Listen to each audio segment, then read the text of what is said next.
মিজানুর রহমান আজহারি উনি হচ্ছেন আমার একজন স্বপ্নের পুরুষ, স্বপ্নের মানুষ। আমার ভাল লাগে সর্বপ্রথম হচ্ছে গিয়ে মিজানুর রহমান আজহারি, আর তারপরে যদি কাউকে ভাল লাগে সেটা হচ্ছে হাফেজ নাজমুস সাকিব।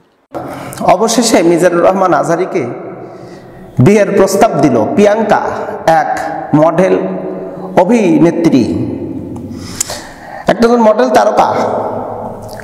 সাক্ষাৎকারে তাকে জিজ্ঞেস করা হচ্ছে আপনার প্রিয় মানুষটিকে। সে বলতেছে আমার স্বপ্নের মানুষ, আমার প্রিয় মানুষ ডক্টর মিজানুর রহমান আজহারি হুজুর। তাকে আমার খুব ভালো লাগে, তার আলোচনা আমার খুব পছন্দ, সে আমার মন জয় করেছে, সে আমার স্বপ্নের পুরুষ। এরপর আবার জিজ্ঞাসা করতেছে আবার বলুন কে, আর কেউ আছে? বলতে হ্যাঁ আর একজন প্রিয় আছে, সে হলো বিশ্ব বরণ্য হাফেজ, বিশ্ব জয়ী হাফেজ নাজমুস সাকিব, তাকে আমার খুব ভালো লাগে। আমার স্বপ্নের পুরুষ মিজানুর রহমান আজহারি, আর দ্বিতীয় নাম্বার বললেন নাজমুস সাকিব প্রিয়াঙ্কা, একজন অভিনেত্রী। তো অভিনেত্রী একজন আলেমকে পছন্দ করলো, পছন্দ করার ব্যক্তিগত তার অসংখ্য কারণ থাকতে পারে, এবং বিয়ে করবে এমন মনোভাবও সে প্রকাশ করেছে। আসল কথা হলো যে এই একজন মহিলা মিজানুর রহমান আজহারিকে ভালোবাসে মনে মনে, জল্পনা কল্পনা, এমনকি মিজানুর রহমান আজহারিকে নিয়ে তার স্বপ্ন ব্যক্ত করল। আসলে মূলত বিষয়টা কি? মূলত বিষয়টা হলো যে যারা আল্লাহ সুবহানাহু ওয়া তাআলার পথে পদার্পণ করেন, আল্লাহর বিধান বাস্তবায়নের ক্ষেত্রে যারা কাজ করে, তারা প্রাথমিক পর্যায়ে মানুষের কাছে লাঞ্ছিত হলেও তারা কিন্তু সম্মানিত। তাদের প্রতি মানুষের দুর্বলতা থাকবেই, এটাই স্বাভাবিক। মিজানুর রহমান আজহারিকে পছন্দ হতেই পারে, এটা তো অস্বাভাবিক কিছু না। তাই বলে এটা মিডিয়ায় প্রকাশ করা মোটেও উচিত হয়নি। আর এই মডেল তারকা সে যে কথাটা বলল, তো তার অবস্থানটা কি? আমরা তো ভিডিও ফুটেজ দেখেছি, তার ভিডিও ফুটেজের ভিতরে অশ্লীলতা, মানে তার পোশাকের অশ্লীলতা। তো ব্যাপারটা একজন নাটক সিনেমার তারকা, সে আলেমদেরকে বিয়ে করতে চায়। বাংলাদেশের আলেম ওলামা আলহামদুলিল্লাহ বিশ্ব সুন্দরী হলেও চান্স নাই যদি বেপর্দা হয়।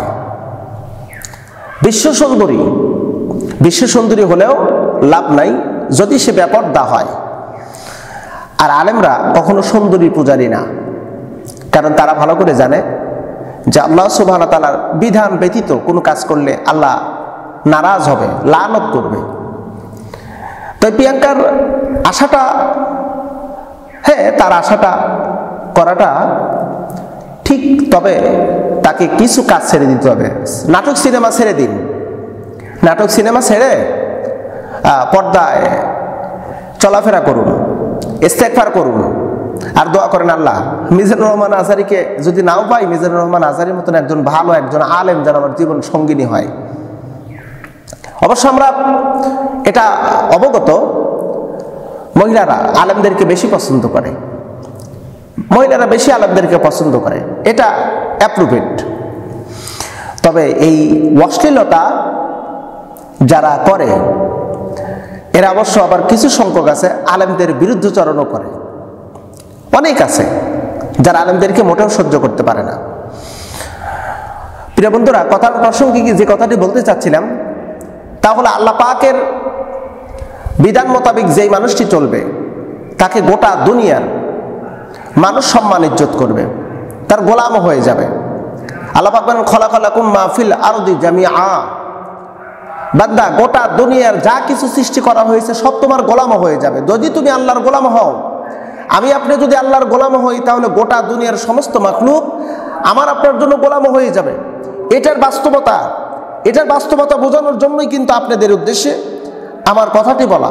মূলত উদ্দেশ্য হলো আল্লাহ পাকের যদি ইবাদত করা যায়, আমার আপনার গোলাম গোটা দুনিয়ার মানুষ হয়ে যাবে। আজকে দেখেন না একটু মিজানুর রহমান আজহারীর দিকে লক্ষ্য করে দেখেন। মিজানুর রহমান আজহারী আল্লাহ পাকের একজন ক্ষুদ্র গোলাম, ক্ষুদ্র মানুষ, ক্ষুদ্র বান্দা। তিনি কোরআন সুন্নাহ ব্রেনের ভিতরে ক্যাচ করেছেন এবং সেটা তার কণ্ঠের মাধ্যম দিয়ে প্রচার করতেছেন। এইটা মানুষ এতটাই তার আলোচনার প্রতি মুগ্ধ হয়েছে, যেখানেই মিজানুর রহমান আজহারী যাচ্ছেন সেখানেই লক্ষ লক্ষ মানুষ যাচ্ছেন। কেন? আরো অনেক তাফসীর কারক আছে না, তাদের মাহফিলে এত লোক হয় না, কিন্তু মিজানুর রহমান আজহারীর মাহফিলে এত লোক কেন হয়? এটা বুঝতে হবে মহান রবের দেওয়া একটি বারাকা। আল্লাহ পাক এই আয়াতের, আমি যে আয়াতের কারিমে পড়লাম, এই আয়াত থেকে বান্দাকে বোঝানোর জন্য নিদর্শন দিয়ে দিয়েছেন। খলাকালাকুম মা ফিল আরদি জামিআ, বান্দা তুমি আল্লাহর গোলাম হয়ে যাও, গোটা দুনিয়া তোমার গোলাম হয়ে যাবে। মিজানুর রহমান আজহারী যেখানেই যাচ্ছেন সেখানেই লক্ষ লক্ষ মানুষের সমাগম হচ্ছে। যশোরের মাহফিলে 20 থেকে 30 লক্ষ লোক, পেকুয়াতে প্রথম মাহফিল করলেন সেখানে প্রায় 15 থেকে 20 লক্ষ লোক, এরপরে সিলেটে মাহফিল করলেন সেখানেও একই অবস্থা। এরপরে আমরা জানি লালমনিরহাটে মাহফিল হবে, লালমনিরহাটের মাহফিলেও সেখানেও লক্ষ লক্ষ মানুষের সমাগম হবে। এটা কেন? এটা কিসের প্রকাশ? এটা আমার রবের দেওয়া একটা বারাকা। বান্দা তুমি আল্লাহর গোলাম হও, গোটা দুনিয়া তোমার গোলাম হয়ে যাবে, গোটা দুনিয়া তোমার গোলাম হয়ে যাবে। তুমি আল্লাহর মাহবুব বান্দা হও, গোটা দুনিয়ার সমস্ত মাকলুক তোমার মাহবুব হয়ে যাবে। এটাই তার নিদর্শন। প্রিয় বন্ধুরা, আসুন আমরা নিজেদেরকে একটু ইসলাহ করে নিই, রবের প্রতি আমরা নিজেদেরকে সঁপে দেই। আল্লাহর প্রতি যদি আমরা নিজেদেরকে সঁপে দিতে পারি, মহান রব আমাদেরকে এত সম্মানিত করবেন, এত ইজ্জত দিবেন, যেটা আমরা কল্পনাও করতে পারবো না। তবে হ্যাঁ, মিজানুর রহমান আজহারীকে আল্লাহ পাক অনেক মর্যাদা দান করেছেন। রবের কাছে দোয়া করি, আল্লাহ পাক তার কণ্ঠের মধ্যে বারাকা দাও, এলেমের মধ্যে বারাকা দান করো, তার মাধ্যম দিয়ে জাতির খেদমত করার তৌফিক দিয়ে দাও। মিজানুর রহমান আজহারীর শুধু ভালোবাসায় শিখত তাই কিন্তু না, আবার কিছু ব্যক্তি আছে মিজানুর রহমান আজহারীর বিরুদ্ধে উঠে পড়ে লেগেছে। তার এই জনপ্রিয়তা দেখে, তার এই মানুষের ভালোবাসা দেখে, তার মাহফিলে লক্ষ লক্ষ মানুষ হয়, এইটা দেখে কিছু মানুষের শরীরে জ্বালা শুরু হয়ে গেছে। কিছু পলিটিক্যাল লিডার, কিছু ধর্মীয় আলোচক, এদের গায়ে জ্বালা শুরু হয়ে গেছে।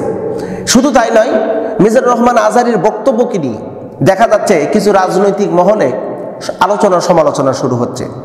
তাদের মাথায় যেন বাড়ি শুরু হয়ে গেছে। কেন? কারণ মিজানুর রহমান আজহারী যেখানে যাচ্ছে সেখানে লক্ষ লক্ষ মানুষ হচ্ছে, তো মানুষগুলোর তো সব ইসলামী মনোভাবনা পূর্ণ হচ্ছে। তো ইসলামী মনোভাবনা পূর্ণ যদি হয়ে যায়, তাহলে সেক্ষেত্রে তো এই স্বার্থন্যাসী মহল, এদেরকে তো মানুষ আর পছন্দ করবে না, এদেরকে তো মানুষ সিলেকশন করবে না, এদেরকে তো মানুষ আর ভোট দিয়ে নেতা বানাবে না। ওদের বড় ব্যাঘাত শুরু হয়ে গেছে।